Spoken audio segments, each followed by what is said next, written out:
भारत सरकार की ओर से बातचीत के संकेत दिए गए, लेकिन अब सीजेपी ने भी अपनी शर्त साफ कर दी। पार्टी के मुख्य प्रवक्ता सौरभ दास ने कहा कि अगर सरकार सच में बातचीत चाहती तो उसे जंतर मंतर आना होगा या फिर संविधान क्लब जैसे किसी न्यूट्रल वेन्यू पर बातचीत की जाए। सीजेपी का कहना है कि बातचीत बराबरी के माहौल में होनी चाहिए ताकि सभी पक्ष खुलकर अपनी बातें रख सके। अब सबसे बड़ा सवाल यही, क्या सरकार इस प्रस्ताव को स्वीकार करेगी या फिर बातचीत की कोशिश यहीं अटक जाएगी। सुनिए सीजेपी के मुख्य प्रवक्ता सौरभ दास ने क्या कुछ कहा है। जितेंद्र सिंह हो या जेपी नड्डा जी हो, हम लोगों की बात बहुत क्लियर है। हम लोग कल से ही बोल रहे हैं, परसों से बोल रहे हैं कि अब बातचीत होगी तो सरकार की मंशा होनी चाहिए कि वो हमारी डिमांड्स को सुनेगी, हमसे हमारी डिमांड्स को एक्सेप्ट करेगी। जो जगह है, वेन्यू है, हम लोगों ने क्लियरली बोला है कि वो एक न्यूट्रल जगह पे होना चाहिए, या तो जनता के बीच, जनता दरबार, जंतर मंतर में आके वो बातचीत करें। ऐसा देखिए, जब अन्ना आंदोलन हुआ था तब यूपीए के मिनिस्टर्स क्या चल के नहीं आए थे स्टेज तक, वो आके बैठे थे, उन्होंने बातचीत सुनी थी। सरकार का ईगो इतना ज्यादा है कि वो बोल रही है कि हमारे घर में ही होगा मीटिंग होने से। ऐसा क्या रखा है आपने घर में? क्या आप हमें 20 जुलाई के तरह हमें 4 घंटे डिटेन करके रखना चाहते हैं अपने घर पे? बात कर रहे थे जिस तरीके से जितेंद्र सिंह का ट्वीट है, जब आप बता रहे हैं कि सरकार अप्रोच कर रही है कि मीटिंग के लिए सरकार तैयार है, क्या कहेंगे? उन्होंने एग्जैक्टली क्या कहा है? वो कह रहे हैं कि मीटिंग के लिए तैयार है, यही बोला गया है। कहाँ बुलाया है? आपने भी मंच से बात कर रहे हैं ना, उनके घर पे बुलाया। कुछ तो लिखा होगा, कहाँ बुलाया है वो पूछ रहा हूँ मैं। किसी न्यूट्रल प्लेस पे मिलेंगे। उन्होंने बोला न्यूट्रल प्लेस में मिलेंगे। अच्छा ठीक है, ये चलाइए। देखिए, जितेंद्र सिंह हो या जेपी नड्डा जी हो, हम लोगों की बात बहुत क्लियर है। हम लोग कल से ही बोल रहे हैं, परसों से बोल रहे हैं कि अब बातचीत होगी तो सरकार की मंशा होनी चाहिए कि वो हमारी डिमांड्स को सुनेगी, हमसे हमारी डिमांड्स को एक्सेप्ट करेगी। नंबर 1।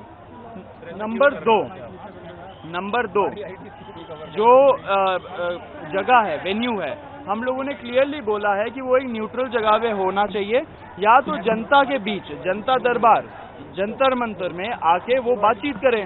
ऐसा देखिए, जब अन्ना आंदोलन हुआ था तब यूपीए के मिनिस्टर्स क्या चल के नहीं आए थे स्टेज तक, वो आके बैठे थे, उन्होंने बातचीत सुनी थी। तो ये सरकार क्यों नहीं कर सकती है? देखिए, सरकार का ईगो इतना ज्यादा है कि वो बोल रही है कि हमारे घर में ही होगा मीटिंग होने से। ऐसा क्या रखा है आपने घर में? क्या आप हमें 20 जुलाई के तरह हमें 4 घंटे डिटेन करके रखना चाहते हैं अपने घर पे?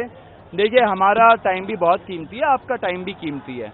सब लोगों का टाइम का रिस्पेक्ट होना चाहिए। हम लोग लास्ट टाइम की तरह 4 घंटे वेट नहीं करेंगे 10 मिनट बात करने के लिए, एंड इसलिए भी नहीं जाएंगे कि हमें वहाँ पे अड्डा मारना है। आप लोग के साथ होना चाहिए वहाँ पे बातचीत मंशा के साथ कि एक्सेप्ट होगा पॉइंट। तो हम न्योता एक्सेप्ट कर रहे हैं।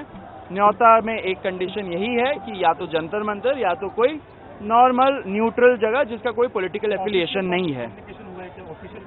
बोल दिया है, हम लोगों ने स्टेज के माध्यम से बोला, आप मीडिया वाले साथियों ने भी चलाया, एंड पुलिस के थ्रू भी हम लोगों ने बोला है। सरकार की तरफ से कौन बात कर रहा है?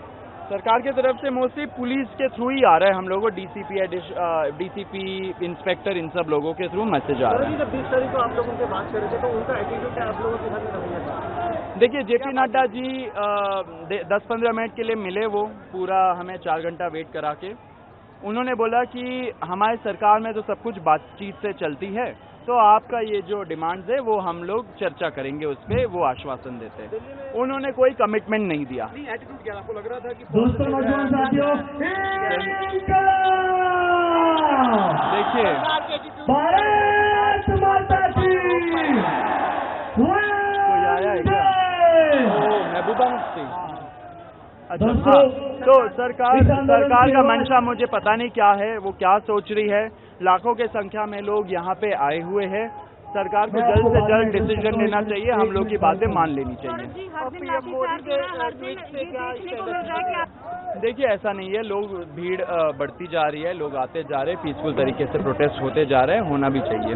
दिल्ली हाईकोर्ट में एक प्ली फाइल हुई है जिसके अंदर बताया गया कि एनआईए की जांच। देखिए दिल्ली हाईकोर्ट से हमारी रिक्वेस्ट है बहुत साफ, ये लोग हाईकोर्ट को, हमारे अदालतों को एक तरह से वेपन बना के यूज करना चाह रहे हैं। आपने देखा कि सोनम वांगचुक जी को यहाँ पे जब उठा के ले गए, इतने बर्बरता के साथ, इतना फोर्स यूज करके एंड इलीगल उनको डिटेंशन में रखा, हॉस्पिटल में अभी भी रख रहे हैं। एमपीज को कल मिलने भी नहीं दिया गया। क्यों? क्योंकि उन्होंने बोला कि दिल्ली हाईकोर्ट का ऑर्डर है। तो दिल्ली हाईकोर्ट को जानना चाहिए कि ऐसे जो लोग आ रहे हैं जनहित याचिका लेके, ये जनहित याचिका नहीं, ये भारतीय जनता पार्टी हित याचिका है, मोदी शाह हित याचिका है। कोर्ट को बचना चाहिए ऐसे लोगों से एंड ऐसे पिटिशनर्स से। वो पिटिशनर ने बोल भी रखा है कि कोई अखिल भारतीय कोई ऐसा संस्थान है जो बीजेपी आरएसएस का है, वहीं से वो लोग आए हैं। तो इस पे कोई जनहित याचिका नहीं है। कोर्ट को अपने ऑर्डर्स को वेपनाइज होने से, कोई राजनीति के लिए इस चीज से बचना चाहिए। हम खंडन करते हैं ऐसे लोगों का जो कोर्ट का इस्तेमाल इन सब चीजों के लिए करे। तो जजेस को भी हम बहुत तहे दिल से अपील करना चाहते हैं, ऐसे झांसों में ना पड़े, अपने आप को पॉलिटिसाइज होने मत दीजिए, अपने आप को वेपनाइज होने मत दीजिए, न्याय करिए। छात्रों की बात सुनिए, छात्रों का जो यहाँ पे ब्रुटैलिटी हुआ, बर्बरता किया पुलिस ने, वो पिटिशन तो आपने सितंबर का डेट फिक्स कर दिया नेक्स्ट, लेकिन कोई बात नहीं, तब भी छात्र बहुत अंडरस्टैंडिंग है, होगा आपके कोई इश्यूज, लेकिन हम ये जरूर बता देना चाह रहे हैं कि हम अपने अदालतों का पॉलिटिसाइजेशन और वेपनाइजेशन बिल्कुल भी एक्सेप्ट नहीं करेंगे। प्रभातखबर.com, विश्वास वही, रफ्तार नहीं।